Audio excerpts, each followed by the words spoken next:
नमस्कार, welcome two million dollar insights. आज हमारे साथ में पंडित मृत्युंजय वैष्णव हैं। आज एस्ट्रोलॉजी के बारे में हम कुछ इनसाइट्स जानना चाहेंगे। एस्ट्रोलॉजी, वैदिक एस्ट्रोलॉजी, ये क्या है? और सबसे बड़ा क्वेश्चन कि हम इसकी इनसाइट्स पर क्यों हैं? ये वो आइडिया है जो शायद कब से स्टार्ट है हमारे कल्चर में। हम कहीं ना कहीं जब भी देखते हैं, हमारे आसपास देवी देवताओं के बारे में बात होती है, कुंडलियों के बारे में बात होती है, ग्रहों के बारे में बात होती है। साइंस के साथ हम लोग ने कंट्रोवर्सी भी खड़ी करी है, पर इसका डेप्थ क्या है? ये आइडिया स्टार्ट होना क्यों शुरुआत हुआ हमारी रूटीन में, हमारी लाइफ में क्यों आया, कहाँ से आया, ये जानना बहुत ज़रूरी है। क्या इसकी इम्पोर्टेंस है या हमको खोजात आगे बढ़ते हुए समय पर इसके बारे में भूल जाना चाहिए? तो नमस्कार sir, most welcome to our show. Thank you ma'am, आप लोगों ने मुझे इनवाइट किया इस विषय पर बात करने के लिए। सर, मैं पहले ये जानना चाहूँगी कि ये वैदिक एस्ट्रोलॉजी क्या है? वैदिक एस्ट्रोलॉजी से पहले हम एक छोटा सा टॉपिक कर लेते हैं कि ये आया कहाँ से। वैदिक एस्ट्रोलॉजी कहा जाता है कि पितामह ब्रह्मा से शुरू हुआ। पहले ये ट्रांसफ़र हुआ केवल और केवल मौखिक रूप से एक दूसरे को। वहाँ से ये सूर्य भगवान के पास गया, उसके बाद में गुरु व्यास के पास गया, गुरु वशिष्ठ के पास में, अत्रि के पास में, और इसी तरह से ये ट्रांसफ़र होता रहा। उसके बाद ये पहुँचा जो आज के समय में जिनको हम फॉलो करते हैं, 100% फॉलो करते हैं, पाराशर जी के पास में। और जब ये पाराशर जी के पास में पहुंचा और उन्हें लगा कि आगे आने वाले समय में आने वाली जनरेशन की मेमोरीज इतनी हाई नहीं होगी कि वो इसको मेमोराइज कर सके, तो उन्होंने ही इज़ द फर्स्ट ऋषि जिन्होंने इसे डॉक्यूमेंट किया और इसे डॉक्यूमेंट रूप के अंदर प्रसारित किया। उन्हीं के डॉक्यूमेंट्स को हम आज जो रीड कर रहे हैं प्रेजेंट में, जिसमें एस्ट्रोनॉमी भी आती है और एस्ट्रोलॉजी के सारे नियम आते हैं, वो आज जो डॉक्यूमेंट हम पढ़ रहे हैं तो ओरिजिनल टेक्स्ट बाय ऋषि पाराशर। उसके बाद में टोटल 18 ऋषियों का कुछ कंट्रोवर्सी है कि 19 ऋषि हैं, लेकिन मैं ये मानता हूँ कि जितने भी ऋषि रहे उन्होंने अपना अपना योगदान दिया। टिल टुडे आज भी ज्योतिष में कहीं ऐसे लोग हैं, कहीं गुप्त लोग हैं जो रिसर्च कर रहे हैं और इसमें अपना योगदान निरंतर दे रहे हैं। तो मैं वहाँ तक भी मानता हूँ कि उनका पद भी कहीं ऋषियों से कम बिल्कुल नहीं है। इस ज्योतिष को एक्चुअली विद्या ही बोला गया है। तो देयर इज अ रिसर्च रहा गया, इसमें स्टडी रही गई, जिसमें आपने कहा कि ये कंटिन्यूस पास ऑन होती गई चीज़ें। तो पास ऑन होती गई चीज़ें, रिसर्च हुई तो चीज़ें बढ़ी या कोई चीज़ हमने छोड़ दी बीच में? देखिए मैम, वैसे तो ये इतना बड़ा डॉक्यूमेंट है क्योंकि पहले जो व्यक्तियों की जो आयु होती थी वो इतनी ज़्यादा होती थी कि उन्होंने शायद अपने एक जीवन में इसे काफ़ी कंप्लीट किया, ठीक है। लेकिन वहाँ ये कंप्लीट नहीं हुआ। उसके बाद में भी आपने वेद व्यास जी का नाम सुना होगा, जो कि पाराशर जी के पुत्र थे। उसके बाद में एक ऋषि आए दक्षिण भारत से, ठीक है, और जैमिनी सूत्रम जिन्होंने प्रारंभ किया वो वेद व्यास जी के शिष्य थे। तो इस तरीके से हर व्यक्ति को जैसा लगता गया, जैसा अनुभव होता गया, उन्होंने इसमें अपना अपना योगदान देके इसे काफ़ी हद तक और विस्तृत किया है। आज के समय की मैं बात करूं तो मुझे लगता है एक जीवन जो अभी हमें मिला है प्राप्त, वो इसे केवल समझने के लिए भी पर्याप्त नहीं है। पहले के समय पे जैसे टेलीस्कोप और ये सारी चीज़ें नहीं थी, पर ये हम कहते हैं कि पूरा प्लेनेट से ही रिलेट करता है। टोटल प्लेनेटरी सिस्टम है। बिना एस्ट्रोनॉमी के कोई भी चीज़, बिना वैज्ञानिक तथ्य के कोई भी चीज़ नहीं लिखी गई। तो जब हम उसको देख भी नहीं पा रहे थे तो भी हम उनकी मतलब पोजीशंस को हम समझ रहे थे। बिल्कुल, तो और एग्जैक्ट पोजीशन को समझ रहे थे बिकॉज ऑफ जिस समय में लोगों के पास में वो यंत्र नहीं थे। आज ये कहा जाता है कि पुराना जो समय था वो बहुत ही पीछे था, या मतलब वैज्ञानिक रूप से वो बहुत ज़्यादा सक्षम नहीं थे, जबकि मैं यहाँ थ्योरी थोड़ी सी उल्टी सोचता हूँ। मुझे लगता है कि पुराने ज़माने में जो चीज़ें अवेलेबल थी, इवन उसको हम जानने तक के लिए अभी तक नहीं समझ पाए। जैसे एक छोटी सी थ्योरी, एक एग्जांपल दूंगा। गैलीलियो ने अपने समय में कहा कि हम जो है, पृथ्वी जो है वो सूर्य के चक्कर लगा रही है। 400 साल बाद में चर्च उन्हें माफ़ी देता है कि नहीं, वो सही थे। तो इसका मतलब ये नहीं है कि साइंस जो हम बात कर रहे हैं, ज्योतिष पे जो हम बात कर रहे हैं, एस्ट्रोनॉमिकल जो बात कर रहे हैं, वो ठीक नहीं है। साइंस इसे देरी से समझ पा रही है, वो हमारी भूल कह सकते हैं। उस समय बहुत सक्षम लोग थे, योग क्रिया के द्वारा उन्होंने हर प्लैनेट के बारे में जितनी जानकारियाँ दी है, एग्जैक्ट वो जानकारियाँ आज भी वैसे ही प्रस्तुत होती है। मतलब इंट्यूशन पावर कहा जाए ज़्यादा, पावर कह सकते हैं, या योग में ध्यान में इतनी शक्ति थी कि वो उस चीज़ को बहुत अच्छे से फील कर पाए। और हो सकता है उस समय में कोई इंस्ट्रूमेंट भी रहे हों, क्योंकि हमें नहीं पता, तो इसका मतलब ये नहीं कह सकते कि उन्होंने उन चीज़ों का यूज़ नहीं किया होगा। लेकिन सक्षमता थी उनकी, और इतनी सक्षमता थी कि जो उन्होंने उस समय डॉक्यूमेंट किया वो आज बिल्कुल एग्जैक्ट वही चीज़ हो रही है। कहते हैं कि रत्ती भर भी बिल्कुल इधर उधर नहीं। अगर आप छोटा सा एक एग्जांपल पंचांग का ही ले लीजिए, पंचांग में जो तिथियां पड़ती है, जिन तिथियों में क्षय आता है, ग्रहण आता है, नासा को उसके लिए काफ़ी टेलीस्कोप लगाने पड़ते हैं, तब जाके वो कंफर्म करता है। और वो चीज़ एक छोटी सी मैथमेटिकल, अगर कोई आज 5वीं 10वीं पढ़ा हुआ बच्चा भी अगर उसे समझा दिया जाएगी तो वो सेकेंड डे आपको बता देगा ग्रहण कब आना है। तो उनकी मैथमेटिक, उनकी साइंस बहुत सटीक थी, और वो हमसे कहीं ना कहीं बहुत आगे थे, क्योंकि उनकी रिसर्च ही हम लोग अभी तक कंप्लीट पढ़ केवल नहीं पा रहे हैं या समझ नहीं पा रहे हैं। मतलब अभी स्टिल गैप है हमको समझने बिल्कुल, में। अभी भी कई चीज़ें डिकोड हो रही है।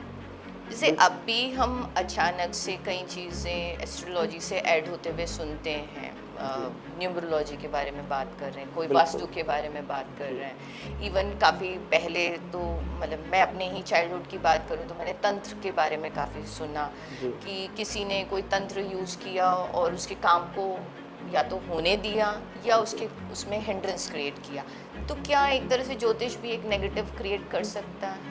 ज्योतिष कभी भी नेगेटिव क्रिएट नहीं कर सकता, और अगर ये कहा जाए कि ज्योतिष कुछ भी चेंज कर सकता है, तो सबसे पहले वो अपने आप पे ही वर्कआउट करेगा। उसे फिर जनता की कहाँ जरूरत है? उसे किसी भी कोई कस्टमर की आवश्यकता नहीं है कि जिसका भविष्य बताना हो। अगर वो चेंज कर सके तो वो अपने आप को इतना चेंज कर लेगा कि वो आर्थिक रूप से, मानसिक रूप से अपने आप को अति समृद्ध कर लेगा। तो पहली बात कि जो चीज़ें तयशुदा है, काफ़ी हद तक वो बिल्कुल तयशुदा ही रहेंगी। हाँ, कुछ चीज़ें, कुछ उपायों से जीवन में आने वाली समस्याओं को कम जरूर किया जा सकता है, लेकिन किसी के जीवन को पूर्ण रूप से परिवर्तित नहीं किया जा सकता। फर्स्ट। सेकंड, आप कह रहे हैं बात तंत्र की, तो तंत्र एक मैकेनिज़्म है, और तंत्र शुरू ही भगवान शिव से हुआ है, और उस मैकेनिज़्म को अगर उसी विधिवत तरीके से किया जाए तो वो बिल्कुल इम्पैक्टफुल होता है। लेकिन आज के समय में, जब इस भौतिक समय में हर तांत्रिक अपने पास मोबाइल यूज़ कर रहा है, हर तांत्रिक अलग अलग बातें, इवन पॉडकास्ट में भी आ रहा है, तो वो चीज़ बिल्कुल मुझे नहीं लगता है कि ये रियलिटी से कहीं हद तक जुड़ी हुई है। बिकॉज ऑफ तांत्रिक एक ऐसी स्थिति है जब व्यक्ति पूरे समाज से कटके और तंत्र में घुसता है, और उसको कोई फ़र्क नहीं पड़ता है कि किसी के पर्सनल जीवन में जाके मुझे कुछ चीज़ें चेंज करनी चाहिए, अच्छी या बुरी। वो एक समय था जब अधिकतर तंत्र की चीज़ें अच्छाई में यूज़ की गई, कभी कभी कुछ सदियों में कुछ बुरे रिजल्ट भी उसके आए, लेकिन आज के समय में मुझे नहीं लगता कि ये बहुत इम्पैक्टफुल है, और इस प्रैक्टिस को अभी रेगुलर करने वाले बहुत अच्छे लोग होंगे, ऐसा बिल्कुल मुझे मेरे अनुभव में नहीं लगता है। सेकंड, आप बात कर रहे थे न्यूमरोलॉजी की। न्यूमरोलॉजी वो साइंस है, या वास्तु वो साइंस है जिसे मैं अपनी प्रैक्टिस में मानता हूँ। इतनी सारी प्रैक्टिस जो अभी लाल किताब चल रहा है, इन सब के बावजूद भी मैं उन दो विषयों को मानता हूँ कि उनका इम्पैक्ट हम पे है कहीं ना कहीं, लेकिन वो केवल 20% जैसा ही है। नहीं, जैसे कहा जाता है ना कि सही समय पे आप सही जगह पर हैं तो आप ज़्यादा अच्छा क्रिएट कर सकते हैं, ज़्यादा अच्छा ग्रो कर सकते हैं। हो सकता है कि हमारा एक टाइम पीरियड ऐसा आया जिसमें मैंने गलत डिसीजन ले लिया क्योंकि वो टाइम पीरियड ही नहीं सही था। बिल्कुल। हो सकता है कि वो टाइम पीरियड वो भी हो कि कंस्ट्रक्शन ऑफ अ हाउस हो गया, वो अगर वास्तु भी मिस्टेक हो गया। एक्चुअल में वास्तु के लिए मैंने फिर आपको कहा कि वास्तु का यूज़ आपको कब करना चाहिए। घर इंसान रहने के लिए बार बार नहीं बनाता, एक बार बनाता है, उस समय केवल वास्तु की जो बेसिक चीज़ें हैं वो कंप्लीट होनी चाहिए। सारी की सारी चीज़ें आप कंप्लीट करने जाओगे तो आप दूसरे स्थान पे नहीं रह सकते। अगर आप 100% वास्तु में रह रहे हो तो वहाँ से आप दूसरे स्थान पे परिवर्तित कर ही नहीं सकते, दूसरी चीज़ें आपके लिए अनईजी हो जाएगी। इसलिए 60 to 70% वास्तु आपको ओके रखना चाहिए। अच्छा, और मतलब ये इसके एक ही समय पीछे की बात है। बहुत अच्छा साइंस ये हुआ कि मतलब मुझे घर छोड़ने की इच्छा ही नहीं होगी अगर मैंने घर को ही 100% वास्तु 100% वास्तु कर लिया तो दूसरी जगह आप एडजस्ट नहीं कर पाओ। अगर आप 100% बहुत एनर्जेटिक ऑरा में रह रहे हैं तो दूसरे जगह पे जो डिस एनर्जीज आपको नेगेटिव एनर्जीज मिलेंगी आप उसको एक्सेप्ट नहीं कर पाओगे। तो 60-70% वास्तु इज इट ओके। लेकिन ये लाइफ में एक आध बार ही ऐसा मौका आता है, एक बार चेंज कर ले इंसान, थोड़ा पैसा आ गया 2 बार कर ले, तो एक आध बार आपने वास्तु किया, इज इट ओके। वास्तु के कुछ नियम पढ़े, इज इट ओके। बेसिक जो नियम है उसके बड़े बड़े जिनसे बहुत दिक्कतें आती है, लाइक नॉर्थ ईस्ट में टॉयलेट होना या वहाँ किचन होना या वहाँ किसी तरह का और गंदगी होना, ये थोड़ा सा इम्पैक्टफुल होता है। साउथ वेस्ट में आपका गेट हुआ, एंट्री गेट हुआ, ये सबसे बड़े भारी वास्तु दोषों में आता है। घर में डार्क कलर नहीं हो किसी तरह का, ये बड़े वास्तु दोषों में आता है। तो ये सिंपल चीज़ें हैं, अगर इनका भी ध्यान रखा जाए तो मुझे लगता है बाकी सब चीज़ें इम्पैक्टफुल होंगी। अगर आप उस पर आप कंप्लीट ट्रस्ट करें तो इज इट, ये नहीं है कि वास्तु से ही पूरा जीवन बदला जा सकता है। मतलब इट इज सपोर्टिव। ये सपोर्टिव फॉर्म में है। और बिल्कुल मैं जितना मेरा रिसर्च में कह सकता हूँ कि 75% आप वैदिक ज्योतिष से जीवन की पूरी जीवनी के बारे में जान सकते हैं। उसके बाद में न्यूमरोलॉजी है जिसको थोड़ा बहुत मैं मानता हूँ कि हाँ ये ठीक साइंस है और इससे कुछ चीज़ें परिवर्तन करनी चाहिए, जो भी वो भी एक आध बार ही काम आती है। नेम चेंजेस में आ गया आपने कोई कंपनी ओपन की है तब आपने चेंज कर लिया, ऐसा नहीं है कि न्यूमरोलॉजी से सब कुछ, क्योंकि एक ही नंबर पे आपको लाखों लोग मिल जाएंगे लेकिन कुंडली आपकी सबकी एक ही मिलेगी।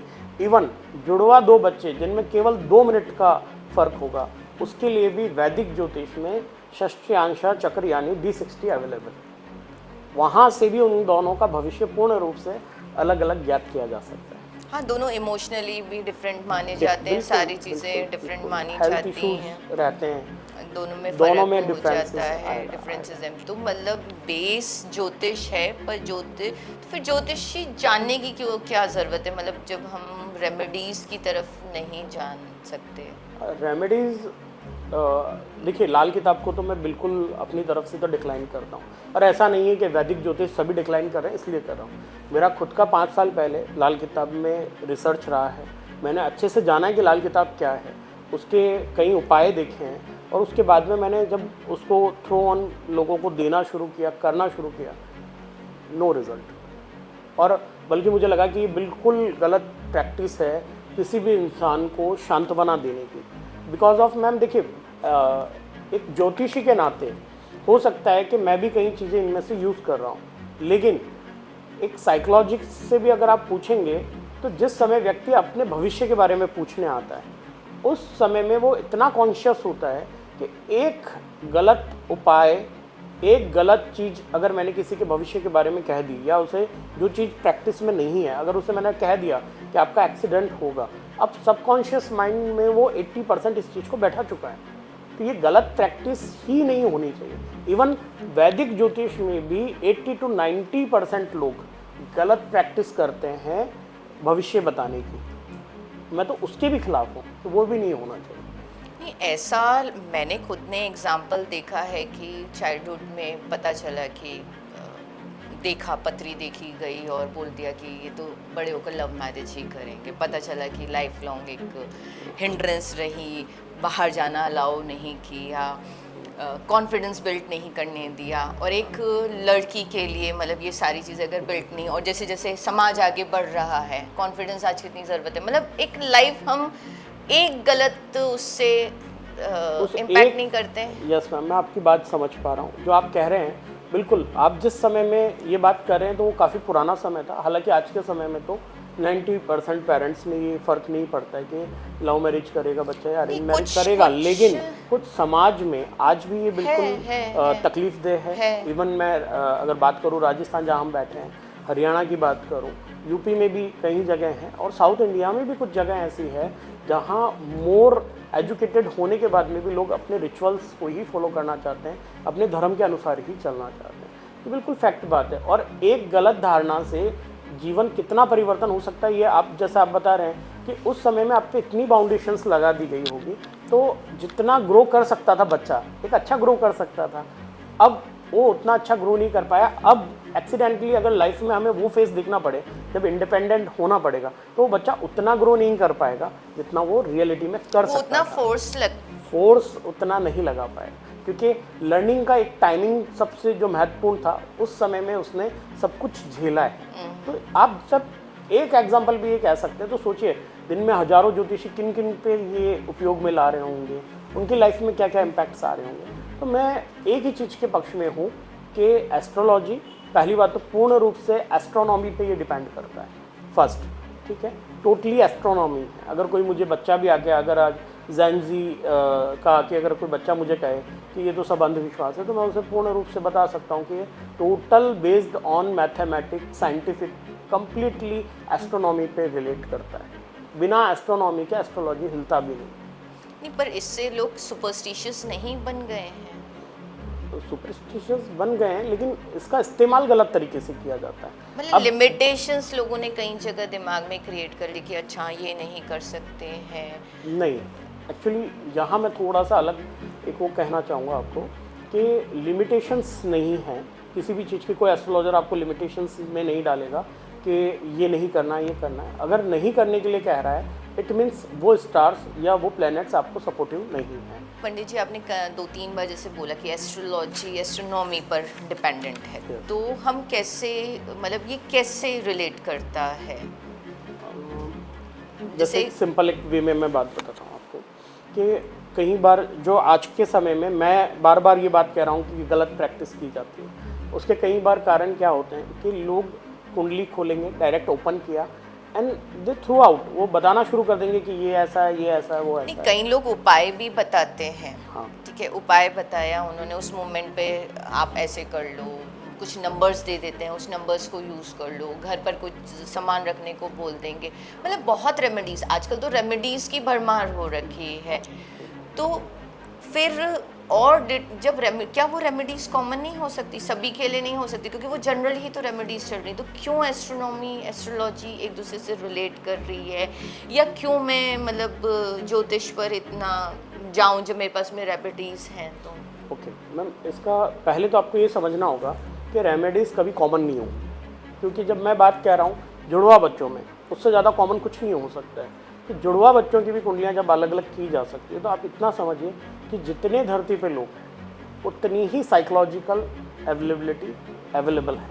मतलब हर की स्टोरी यूनिक है, सबकी स्टोरी यूनिक है और सबकी कुंडली बिल्कुल यूनिक पॉइंट है। वो बिल्कुल वैसी आइडेंटिटी है, लाइक जैसे आधार कार्ड हम लेके चल रहे हैं, बिल्कुल हर पर्सन के लिए एक बिल्कुल अलग यूनिक जैसे हम ये कहते हैं कि रेटिना सबका अलग होता है, तो उसी तरह से सबके, तो इसलिए रेमेडीज जो कॉमन होती हैं बिल्कुल कॉमन रेमेडीज नहीं होगी। कॉमन रेमेडीज से थोड़ा इम्पैक्ट आ सकता है, क्योंकि ज़रूरी नहीं है कि मेरा, आप कहेंगे कि एकदम हमारी परफेक्ट कुंडली है, गुरु इसका भी चौथे घर में, मेरा भी चौथे घर में, मेरा भी लग्न सेम है, उसका भी लग्न सेम है, इसके बावजूद उसका गुरु कैसे इम्पैक्ट कर रहा है, आपका गुरु कैसे इम्पैक्ट कर रहा है, ये बिल्कुल डिफरेंस हो सकता है। बिकॉज कि उसके जन्म के समय में प्लेनेट कैसे मूवमेंट कर रहा था, जिस पर हम बात ही नहीं कर रहे हैं, मोशन ऑफ प्लेनेट की मैं बात कर रहा हूँ। एक प्लेनेट बहुत अलग अलग तरीके से रिएक्ट करता है। लाइक मैं आपको छोटी छोटी बातें शेयर करना चाहता हूँ। सूर्य की बात करते हैं, सूर्य को अधिकतर लोग उच्च का देख के बोलते हैं कि भैया इसके राजयोग है, अब ये जाएगा सरकार में और सरकार से इसको हमेशा बहुत अच्छा लाभ मिलेगा, जबकि मैंने कहीं उच्च के सूर्य वाले जेल में देखे, प्रैक्टिकल बात। तो यहाँ उच्च और नीच की बात करके टोटल कुंडली को डिफाइन नहीं किया जा सकता है। सूर्य, पहली बात तो आपकी कुंडली में देखना पड़ेगा कि कारक है, उच्च का है, तो वो एक प्लस पॉइंट है। लेकिन अगर इम्पैक्टफुल की बात की जाए और स्पीड ऑफ प्लेनेट की जो मैं बात कर रहा था, तो सूर्य 22 दिसंबर से लेके या 21 दिसंबर से लेके और 15 दिसंबर जब तक संक्रांति आती है, आज के समय में 15 जनवरी के बीच तक ये संक्रांति आती है, तब तक वो उसकी हाई स्पीड में होता है। और सबसे जो उसकी ज़्यादा स्पीड होती है वो 3 या 4 जनवरी के आसपास होती है। तो अब प्रैक्टिकली जो बच्चा 3-4 जनवरी को जन्म रहा होगा, उसके अंदर सूर्य के, अगर सूर्य कारक है, उसका लग्नेश है या उस कुंडली में किसी भी तरीके से कारक ग्रह के रूप में अवेलेबल है, तो वो मोर इम्पैक्टफुल प्लस में जाएगा। और अगर वो उसकी कुंडली में वो मारक है, तो वही सूर्य उसको नेगेटिव इम्पैक्ट देगा। मतलब पर्सनली एक एक कुंडली को देखा जाए और तभी रेमेडीज पर जाया Yes, जाए yes. तो वो ज़्यादा अच्छा है। पर तो जो एस्ट्रोलॉजिकल प्रिडिक्शंस हो रहे हैं, जो जनरल प्रिडिक्शंस होते हैं, जनरल प्रिडिक्शन मैं इसलिए बिलीव नहीं कर रहा, जब मैं कह रहा हूँ मैम पर कुंडली पे एक एक कुंडली में इतनी चीज़ें, हर व्यक्ति के अंदर कॉमन क्या नहीं होगा, तिथियाँ कॉमन नहीं होगी, हम पंचांग को यूज़ ही नहीं कर रहे हैं। आज के एस्ट्रोलॉजर 90% आप जाएंगे पंचांग की बात ही नहीं करेंगे, आपके वार की बात नहीं करेंगे, आप किस तिथि को जन्मे उस तिथि की बात नहीं करेंगे। अगर उसमें क्षय तिथि है तो वो बिल्कुल अलग तरीके से इम्पैक्ट करेगी कुंडली, ठीक है। और अच्छी तिथियों का कॉम्बिनेशन है, योग जो कि कॉम्बिनेशन से बनते हैं। अगर हम बात करें नरेंद्र मोदी की कुंडली अगर आप देखेंगे, कई एस्ट्रोलॉजर कहते हैं कि 0 डिग्री 1 डिग्री पे बाल्यावस्था का ग्रह बाल्यावस्था का होता है, बहुत इम्पैक्टफुल नहीं होता है। तो मैं उनकी लगन की बात करूँ तो 1 डिग्री का लगन है और 0 डिग्री पे मंगल है। अगर 0 डिग्री का मंगल व्यक्ति को राजा बना सकता है, देश में राजा आज वही है, तो मैं कह सकता हूँ कि फिर तो सारे प्लेनेट 0 डिग्री पे भी बहुत अच्छा वर्क कर सकते हैं। बिकॉज ऑफ एक योग बनता है, अनुराधा नक्षत्र में उनका जन्म हुआ, वहाँ मंगल का किसी भी तरीके से चंद्रमा से अगर संबंध बन जाता है 100% ये राजयोग क्रिएट करता है। तो ये एस्ट्रोनॉमिकल रीज़न हुआ ना, ठीक है। और उसी समय में मोशन ऑफ प्लेनेट, अगर मैं बात करूं मंगल की, तो मुझे जहां तक पता है उनका जब जन्म हुआ मंगल आउट ऑफ बाउंड था। ये आउट ऑफ बाउंड क्या हुआ? आउट ऑफ बाउंड वो विषय मैम जिस पे मुझे लगता है कि बिल्कुल बात नहीं की गई है, क्योंकि बिल्कुल भी बात नहीं कही है और 0.1% लोगों ने इस पे ध्यान दिया होगा। क्योंकि अगर आप एक एस्ट्रोलॉजर हो तो रिसर्च आपका विषय बन जाता है और आपको ये भी देखना ज़रूरी है कि ये नहीं कि कोई भी एस्ट्रोलॉजर आया, इस घर में ये फिक्स है, इस घर में ये प्लेनेट यही रिजल्ट देगा, तो फिर एक रटाफिकेशन करो, बात खत्म। हर आदमी रटाफिकेशन करेगा और कोई भी कुंडली देख लेगा कि इस घर में ऐसा ही रिएक्शन होगा, तो नहीं। वहाँ हमें प्लेनेट की सिचुएशन देखने की बहुत ज़रूरत है कि ग्रह मार्गी है यानी सीधा चल रहा है, वक्री उल्टा कभी कोई ग्रह चलता नहीं है, लेकिन अगर हम धरती से उसे देखेंगे तो उसकी स्पीड इतनी ज़्यादा होगी कि हमें वो उल्टा चलता हुआ केवल दिखाई देगा। नहीं तो पर कांस्टेंट स्पीड है तो ये वक्री वर्ड क्यों use? वक्री इसका एस्ट्रोनॉमिकल कारण इतना ही होता है कि सूर्य से जब एक प्लेनेट लगभग 5 हाउस, लगभग 150 डिग्री के आसपास जब उससे दूर चला जाता है, तो बड़े प्लैनेट्स की बात कर रहा हूँ, बुध और शुक्र हमेशा नज़दीकी रहते हैं, तो ये 22 डिग्री पे भी वक्रत्व में आ जाते हैं, ठीक है ना। बाकी सारे जो बड़े ग्रह हैं जो काफ़ी दूर तक जाते हैं, वो करीब करीब 5 हाउस जब आगे जाते हैं तो उनका जो ग्रेविटेशनल पॉइंट है उससे वो दूर हो जाते हैं, तो उनकी स्पीड ऑटोमेटिकली बढ़ जाती है। हमें वो दिखाई देने में ऐसा दिखता है क्योंकि ऋषियों ने जैसा देखा उससे ही लिखा गया कि वो उल्टा चल रहा है, दिखता है वैसा, लेकिन ऐसा है नहीं। वैसा ही है जैसा हम एक ट्रेन में सफ़र कर रहे हैं और हमें सारे पेड़ लगते हैं कि उल्टी दिशा में जा रहे हैं, है नहीं, जबकि हमारी ट्रेन मोशन में है, तो वो स्पीड उसकी उस समय में बढ़ जाती है। अच्छा, मतलब ये देखने का मतलब इट्स अ टोटल रिसर्च है कि कितनी बारीकी से आप उस चीज़ को समझ पा रहे हैं। एग्जैक्ट यही बात है। और यही बात जो मैंने कही आउट ऑफ बाउंड, ये वक्रत्व से भी खतरनाक चीज़ है। और ये वक्रत और आउट ऑफ बाउंड, ये मतलब ये दोनों शब्द, वक्रत्व सिंपल है, नॉर्मल स्पीड से ज़्यादा स्पीड हो जाना। बड़े प्लैनेट्स के बारे में जब मैंने कहा, सन से उनकी डिग्री जब 150 डिग्री से वो ऊपर जाते हैं, 5 घर आगे जाते हैं, तो अभी जैसे शनि वक्रत्व में चल रहा है, इसका इम्पैक्ट पॉजिटिव भी हो सकता है और नेगेटिव भी हो सकता है। डिपेंड ऑन योर कुंडली। फर्स्ट डिपेंड ऑन योर कुंडली कि आपकी कुंडली में वो प्लैनेट अगर अच्छी पोजीशन में है, अगर कारक है, तो डेफिनेटली वो आपको रिजल्ट बहुत अच्छे करके देगा। और आउट ऑफ बाउंड क्या हो गया? आउट ऑफ बाउंड थ्योरी के बारे में अब बात करते हैं मैम। आउट ऑफ बाउंड वो थ्योरी है जब प्लैनेट अपनी अवस्था में बहुत संयम से नहीं रह पाता, या कह सकते हैं वो अपने गुण धर्म से बाहर जाकर रिजल्ट करता है। मान लीजिए अगर सूर्य से किसी ग्रह की कोई निश्चित दूरी है कि बस इससे ज़्यादा दूर नहीं जाना चाहिए, एक बाउंड्री है, अगर वो उस बाउंड्री से दूर जाएगा तो उनकी ग्रेविटेशनल जो फोर्स है वो आउट हो जाएगी, और जब आउट होगी तो वो चलते हुए स्पीड में हो सकता है काफ़ी डगमगा जाए, तब उसके रिज़ल्ट बिल्कुल ही अलग आते हैं। ये बिल्कुल वैसे है जैसे नशे में चूर एक इंसान, हो सकता है वो बहुत गंदा रिएक्ट करे, बहुत गाली गलौज करे, हो सकता है वो व्यक्ति के अंदर कोई गुण है जो नॉर्मली बाहर नहीं ला पाता, लेकिन नशे में है अचानक वो गायन करना शुरू कर दे। नहीं, जैसे ये कुछ बहुत एग्जाम्पल्स हैं जिन्होंने लाइफ में मतलब डिफरेंट करा। हाँ, उनके मैं एग्जांपल्स आपको दे सकता हूँ।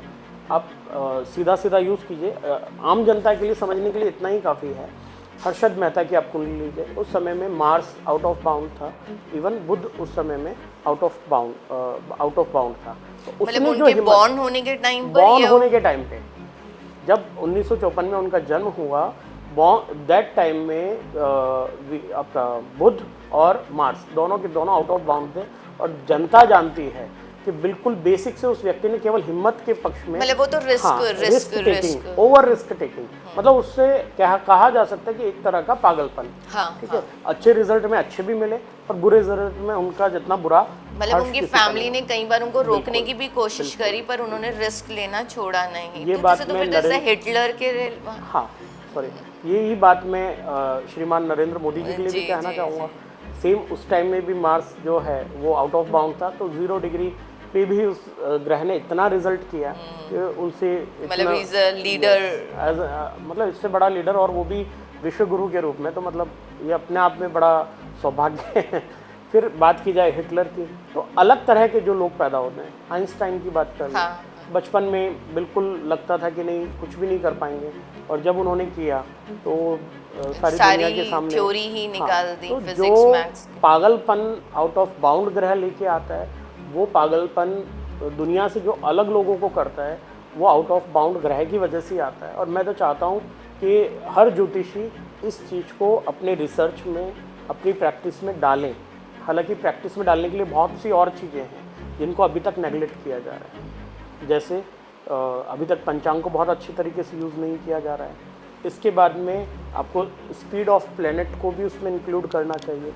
आपको केवल और केवल इस थ्योरी पे नहीं रहना चाहिए कि ये व्यक्ति आया है तो इसको मुझे बस पैसों से काफ़ी हद तक अच्छे से लूट लेना। मतलब ये वाली चीज़ तो मैं ऑब्वियस है पूछना ज़रूर चाहूँगी कि कई ज्योतिष हैं जिनका हमने देखा कि या नॉर्मली हम लोग खुद ही आपस में जब बातें करते हैं, वी पीपल टॉक, तो वो बोलते हैं कि अगर ज्योतिष इतना ही सही था तो वो जो खुद ज्योतिषी था वो अपनी लाइफ को क्यों नहीं ठीक कर पाया। ये एग्जैक्टली मैंने वही बात की। ज्योतिष के पास जाने का केवल एक ही चीज़ जो मेरा पक्ष है वो ये कि वो एक आपको ऐसी गाइडेंस देगा जो लाइक जीपीएस होगी। वो आपको बता सकता है कि इस समय में ज़्यादा रिस्क नहीं ली जाए क्योंकि ये टाइम आपके पक्ष का नहीं है।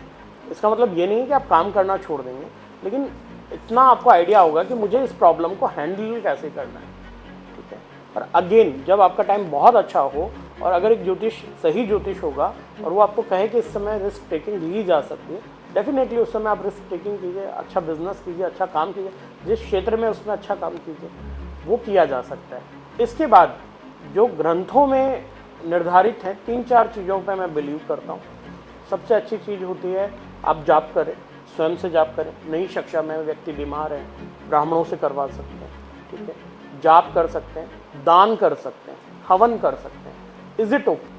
आपने जैसे एस्ट्रोलॉजी और एस्ट्रोनॉमी इन दोनों को रिलेट करने की हमेशा बात करी, और पर अगर जब हम प्लैनेट्स की बात कर रहे हैं तो प्लैनेट्स में, और हम एक एस्ट्रोलॉजी की तरफ में बात कर रहे हैं, वहाँ पर राहु केतु, और एस्ट्रोनॉमी में राहु केतु है ही नहीं। बिल्कुल, वहाँ पर कोई इससे रिलेटेड कोई डिस्कशंस ही नहीं होते हैं। बिल्कुल। और जब भी एस्ट्रोलॉजी की बात हो तो राहु केतु के नाम पर हम लोग को डरा दिया जाता है।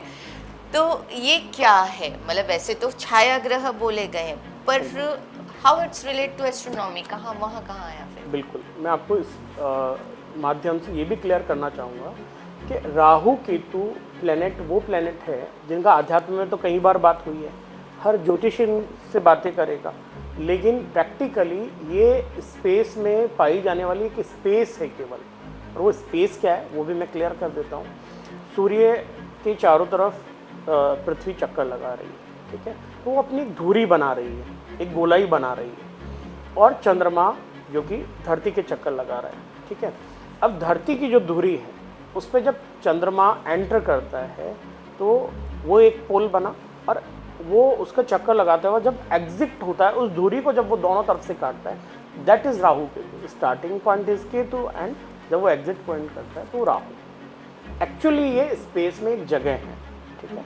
अब ये मल्टीपल ग्रहों का जितने भी ग्रह हैं उनके चंद्रमा जब उनकी धुरी को काटते हैं वहाँ पर भी राहु केतु क्रिएट हो सकते हैं। जो शास्त्रों में कहा गया है कि 14 से ज़्यादा राहु केतु हैं, तो 7 प्लेनेट हैं और सभी के अपने अपने राहु केतु हैं। तो एग्जैक्ट उन नोट्स पॉइंट को, जो नोट हैं, उन्हीं को राहु केतु कहा है। मतलब ये तो बहुत इम्पोर्टेंट पॉइंट आपने बोला कि मतलब जितने प्लैनेट्स हैं उन सभी के और वहाँ एक ऐसी एनर्जी पैदा होती है क्योंकि ऑलरेडी 2 एनर्जीज राउंड कर रही हैं, फिर थर्ड एनर्जी ने वहाँ एंटर किया। दैट्स वाई इसकी जो इम्पैक्ट आते हैं, इसके जो पावर के इम्पैक्ट आते हैं वो मोर देन पावरफुल होते हैं। अच्छे इम्पैक्ट भी राहु केतु के हमेशा अच्छे बताएंगे और बुरे इम्पैक्ट भी इनके बहुत बुरे बताए जाते हैं। वही कारण है क्योंकि एक फोर्स, एनर्जी फोर्स है, वो वहाँ पे पर्टिकुलर स्पेस पे लग रही है। ये कोई ग्रह नहीं है। इनके बारे में सुनाई गई कहानियाँ ठीक है, आध्यात्म के लिए ठीक हैं, लेकिन प्रैक्टिकली अगर एस्ट्रोनॉमिकल हम एस्ट्रोलॉजी को समझेंगे तो ये ओनली नोट्स हैं। अब हमने बीच में 1-2 बार बात करी सबकॉन्शियस की, है ना। अगर सपोज मुझे बता दिया गया something is going to wrong happen to me, हो सकता है कि मेरे सबकॉन्शियसली वो इतना गलत तरह से स्टोर हो जाए कि मैं वहीं पर बार बार शायद उसकी रेमेडी की तरफ वर्क नहीं कर मैं उस चीज़ को और बड़े रूप में नुकसान में अपने ऊपर कर सकूं। पर उसी तरह से ये हो गया, इसीलिए कहा गया कि पावर ऑफ सबकॉन्शियसनेस वाली बात हुई कि आप अपने सबकॉन्शियस को इस तरह से ट्रीट करो, उसको नर्चर करो। उसी तरह से लॉ ऑफ अट्रैक्शन की थ्योरी आई। आजकल मैनिफेस्टेशन की बात इतनी ज़्यादा होने लगी है कि आप अपनी सोच को और अपने कर्म को अलाइन करो। बिल्कुल ठीक है, तो पर अगर मेरे पास में पैसा ही नहीं है तो क्या मतलब फिर मुझे लॉ ऑफ अट्रैक्शन पे काम नहीं करना चाहिए? लेकिन मैं एज अ एस्ट्रोलॉजर ये कहूँगा कि मैंने जैसा अभी आपको नक्षत्रों की बात की, ठीक है, उसी तरीके से हर व्यक्ति के लिए एक निर्धारित दिशा है। अगर उस पर्टिकुलर जगह पे जाके आप मैनिफेस्टेशन, देखो अच्छी चीज़ है, बिकॉज तो वो व्यक्ति को कहीं ना कहीं अच्छे स्तर पे ले जाना चाह रहा है, थोड़ा सा जिस स्तर पे वो है उस स्तर से अच्छा सोचने के लिए कह रहा है। तो पॉजिटिव माइंड के लिए इज इट ओके, लेकिन ये हर जगह वर्क तो नहीं कर रही है। ऐसा हो तो हर व्यक्ति के पास रोल्स रॉयल हो, उससे कम की गाड़ी कोई हो नहीं। सबके पास अपने अच्छे बड़े बंगलोज, फार्म हाउस ही, उससे कम का कुछ हो ही नहीं। तो मतलब गरीबी तो वहाँ होगी ही नहीं। पर वहाँ पर वो थ्योरी आ जाती है ना कि आपने मैनिफेस्टेशन में कोई कमी कर दी। हाँ, वो जो कमी है वहाँ एस्ट्रोलॉजर आपको हेल्प कर सकता है कि पर्टिकुलर आपके नक्षत्र को देखकर उसकी दिशाओं को नियत करता है कि ये दिशा में बैठ के अगर आप मैनिफेस्टेशन करते हैं, इस दिशा में जाकर आप अपना कोई नोट लिख के रख देते हैं, वो पर्टिकुलर हर व्यक्ति के लिए वो स्पेस अलग होगी। घर में वो कोई भी दिशा, हर व्यक्ति के नक्षत्र अकॉर्डिंग वो दिशा होगी, वहाँ बैठ के करेंगे तो आप देखेंगे कि वो बहुत जल्दी अलाइन करेगा। वैसे ही नेम के लिए भी, जैसे कई बार आप कहेंगे कि नेम्स एस्ट्रोलॉजर सजेस्ट करते हैं, तो उनका आधार क्या होता है? बिल्कुल न्यूमरोलॉजी नहीं होता है। जो मेरा पर्टिकुलर, मेरा खुद का जो आधार है, जो रिसर्च है, वो एस्ट्रोलॉजी में एक चक्र आते हैं, अष्टवर्ग चक्र। उसमें विनाष्टक चक्र भी उनको कहा जाता है। और विनाष्टक चक्र में जब चंद्रमा के वर्गों को हम देखते हैं तो चंद्रमा जिस राशि पे सबसे इम्पैक्टफुल रहता है या सबसे ज़्यादा रेखा बिंदु देता है, वही राशि आपके लिए बहुत हेल्पफुल होती है। अगर, क्योंकि एस्ट्रोलॉजी में स्वर, अक्षर, नाम सभी लिए गए हैं, पर्टिकुलर उस राशि के जो नाम होंगे वो हर व्यक्ति को बहुत सुटेबल होंगे। और ये प्रैक्टिस में है ऑलरेडी, कई वर्षों से प्रैक्टिस है। तो अच्छा, लॉ ऑफ अट्रैक्शन इस तरह से ज्योतिषी से रिलेट करके इजी बनाया। तो अच्छा, तो फिर इसी तरह से अगर प्रॉपर्ली अगर समझा जाए तो कैसे वास्तु भी यूज़ कर लिया, कैसे न्यूमरोलॉजी भी यूज़ कर लिया, और वर्ड्स को भी हमने, क्योंकि न्यूमरोलॉजी के बेस में है, पर वास्तु, क्या वास्तु इम्पैक्टफुल 100% आपको लगता है? देखिए मैम, कोई भी साइंस 100% इम्पैक्टफुल नहीं है। अगर कोई ये कह रहा है आज के समय में, देखो वास्तु मैं भी मानता हूँ, कोई ये कह रहा है, कोई व्यक्ति पर्टिकुलर ये कह रहा है कि वास्तु आपने कर लिया, इज इट ओके, या न्यूमरोलॉजी आपने कंप्लीट कर लिया, इज इट ओके, वो काफ़ी आपके मतलब पूरे जीवन के लिए। कई केसेस ऐसे देखे हैं कि वास्तु कर के एक्सपर्ट रहे हैं। यही मैं कहना चाह रहा हूँ कि अगर आपने ये कह दिया कि 100% वास्तु ही आपका अगर ठीक है तो आपके जीवन में सब कुछ ठीक होने वाला है, तो बिल्कुल ऐसा नहीं है। ये थोड़ा सा अलग विषय हो जाएगा। लेकिन वास्तु के विषय में जिन लोगों ने बहुत अच्छा काम किया है, या जिस पर्टिकुलर व्यक्ति ने बहुत अच्छा काम किया है, now he is in jail. अगर ऐसा होता, वो तो दर्शक अपने आप गैस कर लेंगे कि कौन है। इतना बड़ा मुझे लगता है कि उनसे ज़्यादा वास्तु पे पूरे इंडिया में किसी ने काम नहीं किया, और वो आज की तारीख में जेल में है। कंट्रोवर्शियल बात जरूर हो जाएगी, लेकिन अगर वास्तु उन्होंने क्या अपना वास्तु ठीक नहीं करके रखा होगा, तो क्या उनकी प्लानिटरी सिचुएशन जब चेंज हुई, अगर मुझसे कोई पर्टिकुलर पूछना भी चाहे तो मेरे पास उनका कुंडली अवेलेबल है। जब प्लानिटरी सिचुएशन उनकी चेंज हुई तो उनकी पूरी जो राजा की गद्दी थी वो जाके रंग की गद्दी बनी। तो प्रैक्टिकली इम्पैक्ट आपके ग्रहों का ही होता है। इसलिए मैं बार बार कह रहा हूँ कि वास्तु को मैं एक्सेप्ट करता हूँ, लेकिन वो 100% आपकी लाइफ में नहीं। रेमेडीज़, वैसे हम कंटिन्यूस रेमेडीज़ के बारे में भी बात कर रहे हैं कि किस तरह से जाना चाहिए, और हमने अभी जैसे राहु केतु की भी बात करी, जिनके भी राहु केतु पे डिस्टर्बेंस होता है तो शिवलिंग पे जल चढ़ाने का एक नियम लोगों को करने के लिए कहा जाता है। बिल्कुल। ऐसे कोई दोष होते हैं जिनके पास में जी। तो क्या शिवलिंग पे जल चढ़ाया तो वो प्लैनेट्स या राहु केतु, जिसको शेडो प्लैनेट्स कहते हैं, या आप ये कह रहे हैं कि वो एक ऑर्बिट हो गया, तो उन पर कैसे अफेक्ट पड़ा कि शिवलिंग तो यहाँ है? पर्टिकुलर इस सब्जेक्ट का तो मैं यही आंसर कर देता हूँ। जैसा कि मैंने बताया, क्योंकि राहु केतु क्रिएटेड बाय चंद्रमा जिस नोट से पृथ्वी की धुरी को काट रहा है, तो इट मीन्स वो चंद्रमा को तो इम्पैक्ट कर ही रहा है। उस टाइम में जन्मा व्यक्ति चंद्रमा को इम्पैक्ट करेगा, यानी उसके मन को इम्पैक्ट करेगा। और शिवलिंग, क्योंकि शिवलिंग के बारे में मैं जितनी भी बार कहता हूँ कि ये वो चीज़ नहीं है जो चीज़ लोग इससे रिलेट करते हैं, क्योंकि ये कोई लिंग या योनि नहीं है, ये प्रतीक है एकाग्रता का, जो कि हमारे शरीर में ग्लैंड पाई जाती है, जो कि मस्तिष्क के पीछे की साइड पाई जाती है, बिल्कुल, जो कि एकाग्रता के लिए ही जिस प्रतीक का निर्माण किया गया है वही शिवलिंग है। जब उस पर आप जल चढ़ाते हैं तो आपकी वो ग्लैंड बहुत इम्पैक्टफुल होती है, और राहु केतु जो डिस्टर्बेंस पैदा कर रहे हैं आपकी लाइफ में, वो आपकी एकाग्रता ही भंग करते हैं, पर्टिकुलर आपके चंद्रमा को इम्पैक्ट करते हैं। तो जब आप शिवलिंग पे जल चढ़ाते हैं, वो एकाग्रता आप में कहीं ना कहीं वापस आने लगती है, और व्यक्ति के डिसीजन जो अब खराब हो सकते थे वो ठीक होने की तरफ। तो मैं आपको शुरू से यही कह रहा हूँ कि एक एक ज्योतिष का एक एक उपाय साइंटिफिक है। तो आप इन मतलब स्पेशली आप इन सब चीज़ों पर वर्क ज़्यादा कर रहे हैं? नहीं, ऐसा बिल्कुल नहीं है, और मैं ऐसा कहूँगा तो मुझसे बड़ा पापी कोई नहीं है, क्योंकि फिर तो कई महानतम लोग हैं जो आज के समय में इस पर बहुत अच्छा वर्क कर रहे हैं। मैं अगर रेफरेंस दूंगा, कुछ नाम दूंगा आपको, तो श्री सुरेश चंद्र मिश्र जी हैं इस फील्ड में। अगर आज कोई एस्ट्रोलॉजी फील्ड में है तो उनकी किताब पढ़े बिना तो एस्ट्रोलॉजर ही नहीं बन पाता। 90% बुक्स उनकी अवेलेबल हैं। तो इस फील्ड के तो आज की तारीख में भीष्म पितामह हैं, और वो इकलौते, मुझे कुछ नाम लेते हुए बड़ा गर्व होता है कि जो उस प्रैक्टिस पे चल रहे हैं, जो प्रैक्टिस को मैं प्रमोट करता हूँ। सुरेश चंद्र मिश्र जी हैं, पंडित यूपी मिश्रा जी हैं, उनके बेटे शैलेश मिश्रा जी हैं, इवन अगर मैं मेरे ही हम उम्र लोगों की बात करूं, नर्मदेश्वर शास्त्री जी हैं, गुरु पवन सिन्हा जी हैं, जिन्होंने आध्यात्म को, ज्योतिष को उस तरीके से पेश किया जैसा ये है, एग्जैक्ट ये है। ऐसा नहीं है कि मैंने ये नाम लिए तो यही लोग होंगे, लेकिन कुछ और भी लोग हैं जो सही प्रैक्टिस की तरफ जा रहे हैं। लेकिन मैं इन लोगों को पर्टिकुलर जानता हूँ कि जिन्होंने बहुत अच्छे मार्गदर्शन दिए हैं और बहुत अच्छे से ज्योतिष को ज्योतिष की तरह ही पेश किया है, जिसकी वजह से भी आज ज्योतिष की जो थोड़ी बहुत रिस्पेक्ट रह गई है वो इन्हीं ऐसे ही लोगों की वजह से है जो इसको बहुत सही प्रैक्टिस में लाए, इस पर रिसर्च किया और आम जनता को बहुत एस्ट्रोनॉमिकल रूप में इसको प्रस्तुत किया। वैसे समअप करूंगी मैं एक क्वेश्चन स्ट्रांगली पूछ कर कि क्या अभी जैसे इमोशनली सब लोग बहुत ज़्यादा वीक हो रहे हैं, तो एस्ट्रोलॉजी एक ऐसा टाइम नहीं हो गया है कि पीपल आर मोर यूज्ड, क्योंकि रेमेडीज़ के नाम पर हम लोगों को यूज़ कर रहे हैं, उसकी जगह क्या हमें ये नहीं समझना चाहिए कि जो मेंटल हेल्थ इश्यूज़ इतने बढ़ रहे हैं उसमें एस्ट्रोलॉजी क्या सपोर्ट कर सकता है परफेक्ट तरह से कि आगे के समय पे एक वार्निंग की तरह बने? मैं आपको छोटे छोटे एग्जांपल देता हूँ। जैसा हमने बीच में शब्द यूज़ किया आउट ऑफ बाउंड, ठीक है, अभी 27 तारीख रिसेंट आने वाली, ठीक है, शुक्र आउट ऑफ बाउंड जाएगा।